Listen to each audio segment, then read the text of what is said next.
Meagan, and did you know that St. Ursula's had an Interfaith Caring Kitchen?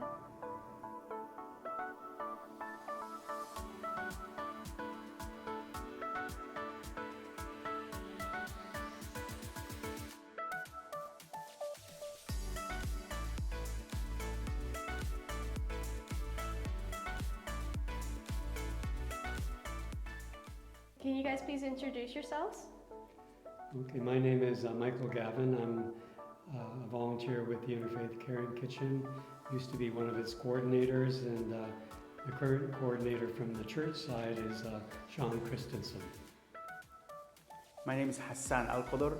I am the president of the Chatham-Kent Muslim Associations, and I am one of those who started this Interfaith Caring Kitchen from the beginning. All right, can you tell the story of how the Interfaith Caring Kitchen started? Well, it actually started in 2011. One of the members of the Muslim community, Samar, approached us about trying to help those in need, especially around providing meals and things like that. And so we worked together with the Kent County Muslim Association and the mission group actually of St. Ursula's Church back then. And we started the Interfaith Kitchen in January 2011 and have been going ever since.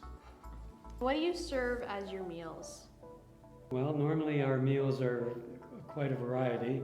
First of all, they're full course meals, they're evening meals.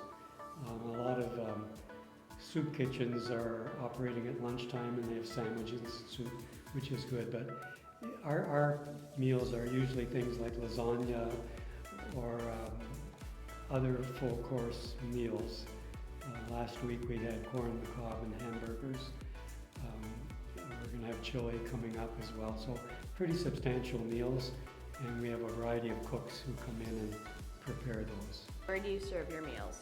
We serve it right in this church here at St. Ursula Church, and we promote it through, we do have a card printed on the dates and the time, and word of mouth, people tell each other, as well as there is a sign outside. And then we serve it right here at St. Ursula, and if somebody needs more information, usually they call Maureen. Maureen answers the phone and tells them more detail about it. But it takes place right in here, except the Christmas dinner, because we need larger space. We do it at St. Joe's. Who receives the meals? Well, basically it's a variety of people. We've seen it evolve over time. Initially, a lot of the people that came were men, homeless men, but it's evolved now where we get young families, working poor, you could call them, I guess. We have a number of elderly people who come who live alone. So it's nice to see the variety of people that come, and we don't discriminate. We don't care who they are. We don't care what religion they are, what culture they're from. It's just a nice variety of people, and it's quite satisfying to see how they interact with each other. We do have some people who came to eat and they told us we're not in need. We don't need we don't need these meals, but we just like to come and enjoy the gathering and interact with others. So they donated money and they come and eat with us. So they give us money. We take their donations and then they come regularly because they need that friendship and other people to interact with. So everybody comes and we welcome everybody. How many meals do you serve a week? Well, normally we prepare about 120 hot meals every week, but we always have some extra ones frozen because we do have people that come sometimes later. So I'd say we serve 140 meals every time.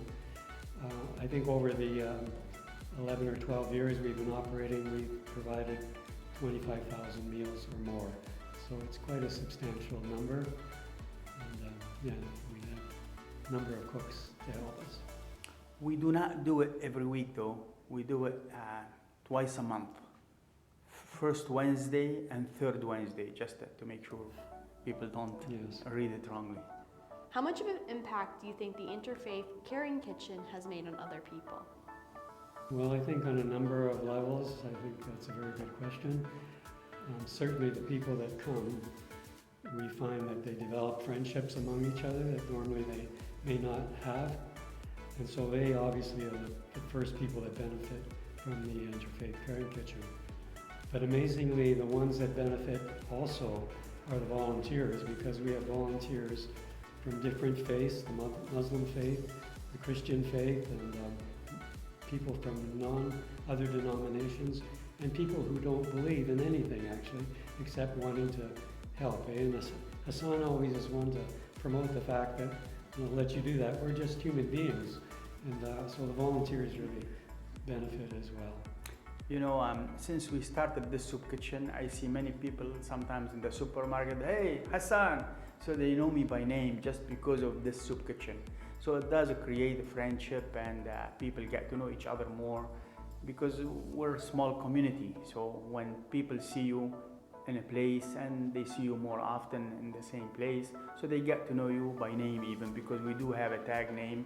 And it creates understanding and friendship, and so yes, it's really one of the best things that happen for us as a community in Chatham. How many volunteers do you have?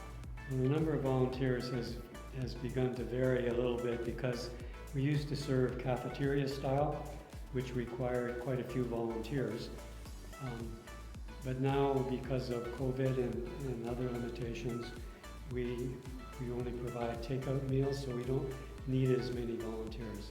So at our peak, when we're doing cafeteria style, we would have 80 to 100 volunteers, including cooks and dessert makers and people who would clean up and things like that. But now we're down to, I would say 30 to 40 volunteers, because we don't require as many. And that's kind of the downside of COVID for us, because we can't use as many volunteers as we have actually. How do you volunteer? Well, it's again word of mouth, and since it's a religious group, so we usually reach our groups, people that within each circles of the group, and some people get to know that we are serving this as Interfaith Caring Kitchen. They like to volunteer, so they reach one of us, and then we connect them, and that's how it's promoted.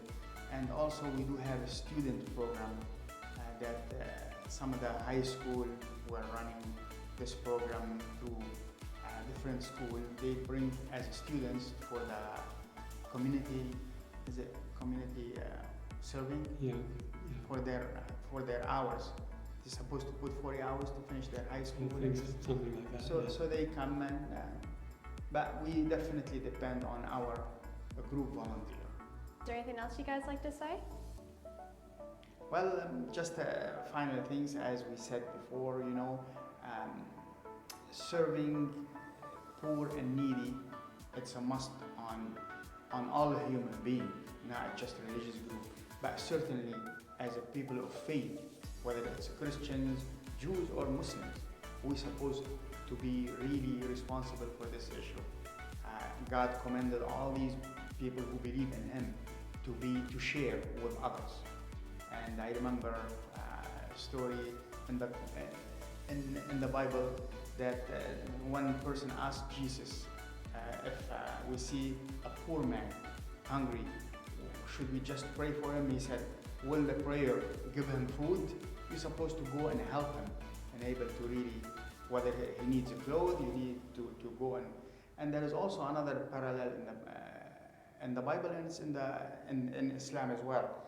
It says, God will ask the people on the day of judgment. He said, I was hungry and you did not feed me.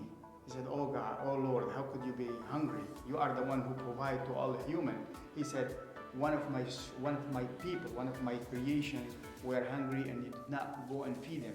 If you fed him, you would like fed me. So this is something in the Bible, and it's as well as in our traditions as Muslims. So yes, it is when you're feeding a poor and needy, you are actually giving it to God as a gift, and you will be rewarded accordingly.